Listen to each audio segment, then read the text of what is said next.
अस्सलाम वालेकुम students, welcome to इल्म की दुनिया। स्टूडेंट्स, आज की इस वीडियो में हम एक्सरसाइज E1 करने जा रहे हैं जो कि unit number 9 a voice in the dark की है। तो स्टार्ट करते हैं आज की video.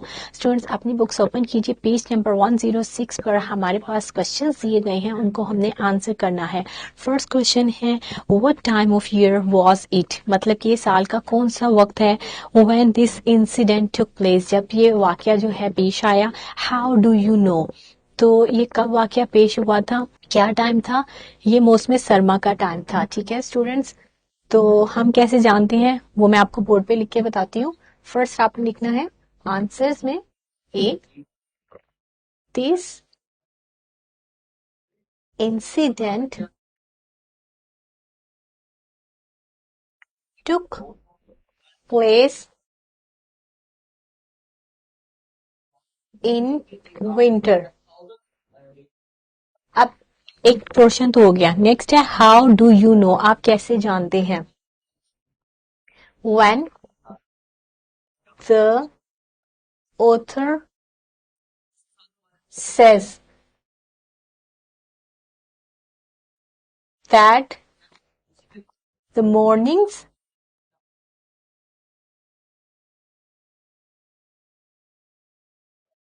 and evenings were still cold। ठीक है, mornings and evenings were still cold।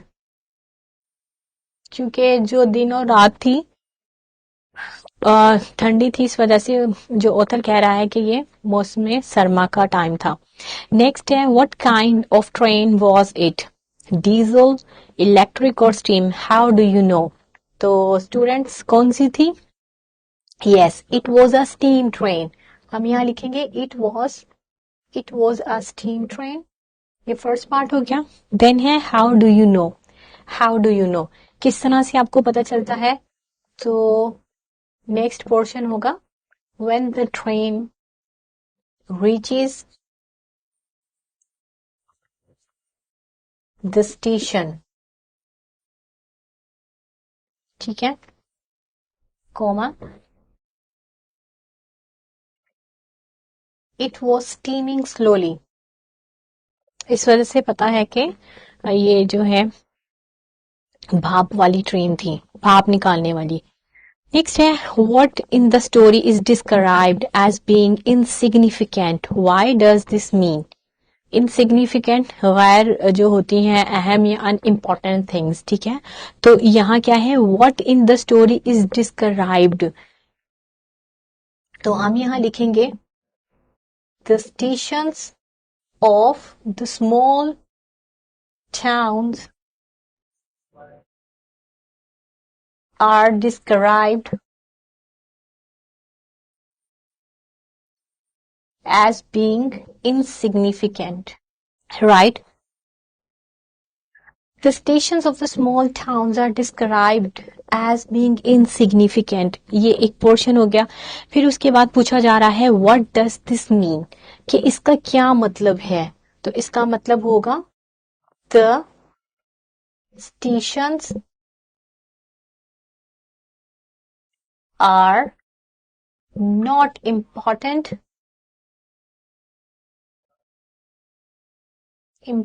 नहीं है किसके लिए?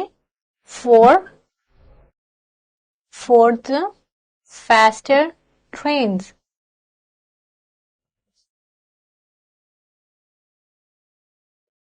तो ये क्वेश्चन सी का आंसर है। Next question is, how did the author and his companion know that the train was shortly going to arrive at the station? यानी कि जो author था, मुसन्निफ था, और उसका जो साथी था, उनको किस तरह से पता चलता है कि जो ट्रेन है, रेलगाड़ी जो है, वो अपने स्टेशन पर आने वाली है? किस तरह से पता चलता है? आपने पढ़ा है। तो पता चलता है कि जब पैसेंजर्स थे वो आगे पीछे हो रहे थे और वो खुद को प्रिपेयर कर रहे थे जाने के लिए। ठीक है, बस में सवार होने के लिए। तो यहां हम लिखेंगे द पैसेंजर्स वर पेसिंग अब पेसिंग का मतलब क्या होता है? पेस का मतलब रफ्तार होता है, ठीक है। पेसिंग अप एंड डाउन का मतलब होता है आगे पीछे होना, ठीक है। मतलब कि वो खुद को प्रिपेयर कर रहे थे अपनी सीट से उठकर, ठीक है। The passengers were pacing up and down and their luggage कहते हैं सामान को, लगेज कहते हैं स्टूडेंट सामान को। Up and down and their luggage had been raided, right. उनका जो सामान है वो तैयार हो चुका था, मतलब उन्होंने खुद को प्रिपेयर कर लिया था अपने सामान को भी, अपने सामान समेत के बस जो है वो बस आने ही वाली है। नेक्स्ट है why did Davis allowed his companion to jump on the train first, यानी क्या पूछा जा रहा है कि व्हाई डिड डेविस, डेविस कौन है? मुसन्निफ है, ऑथर है। अलाउ मतलब कि इजाजत दी हिज कंपेनियन अपने साथी को to jump on the train first, यानी कि ट्रेन पर सवार होने के लिए उसने अपने जो साथी था उसको पहले क्यों कहा? तो उसने इसलिए कहा क्योंकि उसका वो माजूर था, उसका एक जो हाथ था वो क्या था? वो डैमेज था। इस वजह से उसने कहा कि जब ट्रेन स्लो हो तो फौरन ही, चूंकि शुरू में स्टार्ट में जो ट्रेन स्लो होती है, ठीक है, तो चले तो फौरन ही उस पर बैठ जाना, फिर आहिस्ता आहिस्ता जब वो स्टार्ट हो जाएगी, तेज चलेगी, तो तुम्हारे लिए मुश्किल होगा उस पर चढ़ना।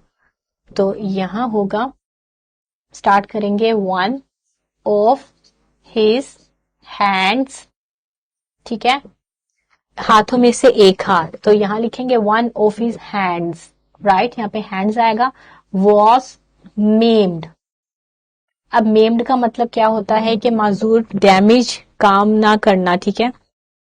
माजूरी थी, उसे हाथ जो है उसका खराब था। One of his hands was maimed, ठीक है।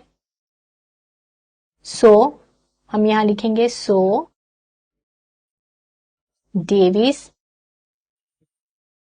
wanted him to get on the train when it was slow, right? F. What is meant by a blind baggage car?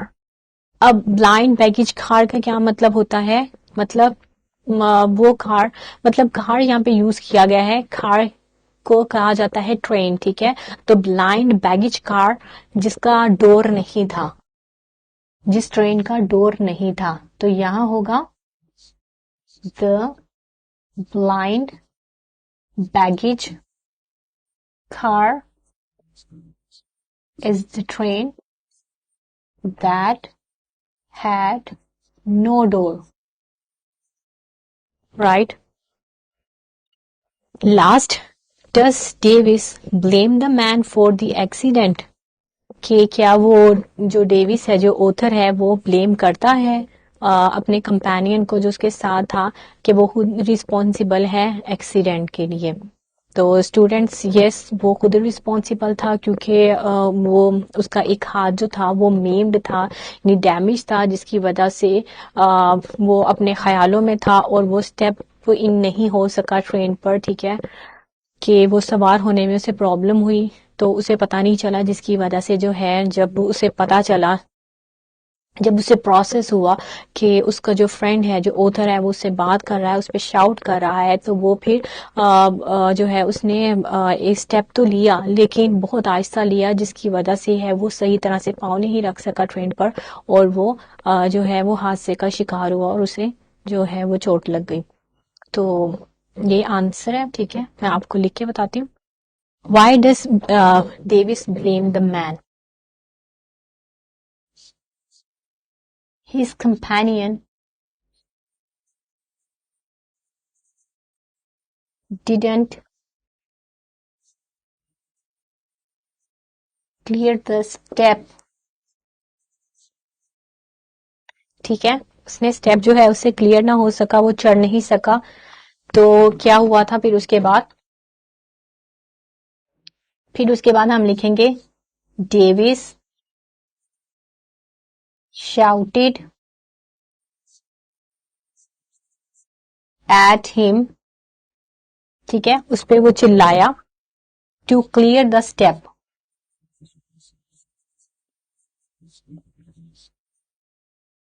But he did it slowly, so he face the accident, ठीक है, वो step in नहीं हो सका जिसकी वजह से जो है उसे प्रॉब्लम फेस मतलब वो बोर्ड इन नहीं जो ट्रेन है उसके ऊपर वो सवार नहीं हो सका जिसकी वजह से उसे जो है एक्सीडेंट का सामना करना पड़ा, ठीक है, उसका पाँव जो था वो लड़खड़ा गया। तो स्टूडेंट्स ये हमारे क्वेश्चन आंसर्स थे। एक्सरसाइज A1 थी unit number 9 a voice in the dark की। आई होप कि आपको समझ आ गई होगी, ठीक है। नेक्स्ट वीडियो में इसका जो एक रिमेनिंग क्वेश्चन है एच वो मैं बताऊंगी, ठीक है, वो थोड़ा डिटेल्ड होगा। तो तब तक स्टूडेंट्स अपना ख्याल रखिएगा। अल्लाह हाफिज।